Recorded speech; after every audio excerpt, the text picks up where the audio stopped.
Hello everyone. हमारा जो unit first का जो था सेकंड लास्ट टॉपिक जो है बचता है, जिसमें है होस्ट वेक्टर रिलेशनशिप। थोड़ा कॉम्प्लिकेटेड सा वाला टॉपिक है, तो चलो जैसा भी है हम करते हैं। देखो बच्चे, सबसे पहले हमने होस्ट के बारे में करना है। होस्ट एक ऐसा लिविंग ऑर्गेनिज्म होता है जिसमें पैथोजेनिक ऑर्गेनिज्म रहता है। ठीक है, पैथोजेनिक ऑर्गेनिज्म जैसे कि बैक्टीरिया हो गया, वायरस हो गया, प्रोटोजोआ या कोई भी और जो माइक्रो ऑर्गेनिज्म है जो उस पर रहता है, उसको हार्म भी कर सकता है और या हार्म कभी कभी नहीं भी करता।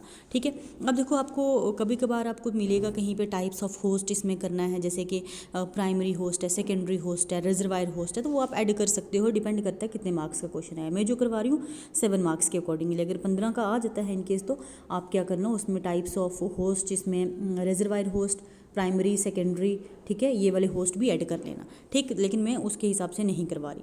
उसके बाद देन वेक्टर जो है, वेक्टर वजह ऐसा ऑर्गेनिज्म होता है जो व्हीकल का काम करता है पैथोजन को ट्रांसमिट करने में। ठीक है, जिसमें हमारे पास मॉस्किटो आ जाता है, होस्ट फ्लाई आ जाता है, सैंड फ्लाइज वगैरह आ जाती हैं। ठीक, देन उसके बाद इसमें आता है कि लाइफ साइकिल्स करनी है हमने। लाइफ साइकिल्स के अकॉर्डिंगली होस्ट वेक्टर रिलेशनशिप। अब देखो, कुछ एक पैथोजेनिक ऑर्गेनिज्म जो हमारे पास हेटेरोजेनिक होते हैं। हेटेरोजेनिक मतलब अलग अलग होस्ट उनको चाहिए होते हैं, एक होस्ट में उनकी लाइफ साइकिल कंप्लीट नहीं होती। जैसे कि हमारे पास देखो डाइजेनेटिक लाइफ साइकिल वाले हैं, जैसे कि वो प्लाज्मोडियम होता है, या और भी कई सारे जिनकी लाइफ साइकिल मैन और मॉस्किटो में कंप्लीट होती है। ट्राइजेनिक जेनेटिक लाइफ साइकिल जैसे चाइनीज़ लिवर फ्लूक की जो 3 होस्ट में, जैसे कि मैन है, स्नेल है, फ्रेश वाटर फिश है, इनमें जाके इसकी लाइफ साइकिल कंप्लीट होती है। देन उसके बाद इसकी कुछ एक एग्जांपल्स हमने करनी है। जैसे कि पहली एग्जांपल है हमारे पास जूनोटिक डिजीज़। ऐसी डिजीज़ जो एनिमल्स और पीपल के बीच में स्प्रेड होती हैं। ठीक है, उनको हम जूनोटिक डिजीज़ बोलते हैं। ये किसी भी वजह से हो सकती हैं, बैक्टीरियल, वायरल, फंगल। ठीक है, जैसे कि रैबीज़ है और ट्यूबरकुलोसिस, टीबी जिसको मैंने लिखा है।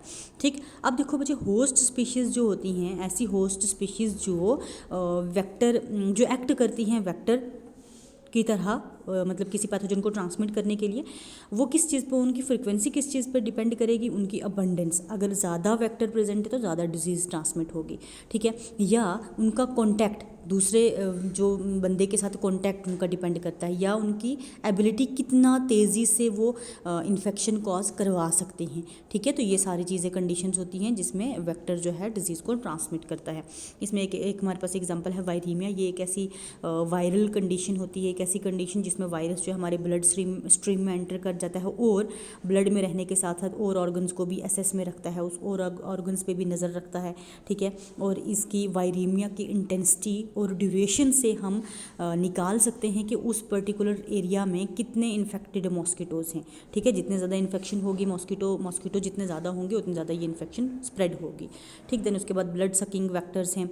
आपको पता है मॉस्किटो जो है, या फिर किसिंग बग्स हैं, टिक्स हैं, ये इनके पास पर्सिंग एंड सकिंग टाइप का माउथ पार्ट होता है। पर्स करती हैं, नीडल लाइक जो होता है उसको पर्स करके, ठीक है, पर्स करती हैं, अपना सलाइवा स्क्रेट करते हैं। सलाइवा के अंदर होता है एंटीकोगुलेंट। एंटीकोगुलेंट क्यों होता है? ताकि वो आराम से ब्लड को सक कर सके, ब्लड क्लॉट ना बन जाए। एंटीकोगुलेंट के साथ साथ वैसोडाइलेटरी, जो ब्लड वेसल्स को थोड़ा मतलब उसके डायमीटर को इंक्रीज करती हैं, डायलेशन करती हैं। एंटी इन्फ्लेमेटरी सब्सटेंसेस भी होते हैं और इन्हीं सब्सटेंसेस की वजह से इन्फेक्शन होती है। ठीक है, देन उसके बाद हमारे पास एक बोरीलिया इन्फेक्शन है, या बोरीलिया पैथोजन। ये कॉजेटिव एजेंट होता है रिलैप्सिंग फीवर का। ठीक है, लूज बॉर्न डिजीज़ है, और ये लूज बॉर्न डिजीज़ जो है ये किस जगहों पे ज़्यादा देखिए? क्राउडेड कंडीशन, जहाँ पे ज़्यादा लोग रहते हैं। ठीक है, पोर होसिंग कंडीशन, अंडर नरिशमेंट, जहाँ पे अच्छा खाना वगैरह नहीं मिलता, साफ़ सफाई जहाँ नहीं होती, वहाँ पे ये इन्फेक्शन के केसेस ज़्यादा देखने को मिले हैं।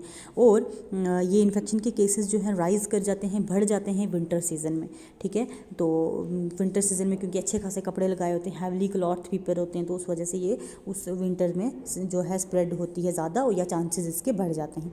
ठीक, अब ये एक डायग्राम बना लेना। देखो, होस्ट, वेक्टर और पैथोजन जो है, जहाँ से ये तीनों चीज़ें लिंक होती हैं वहाँ पर ट्रांसमिशन की ज़्यादा होती है।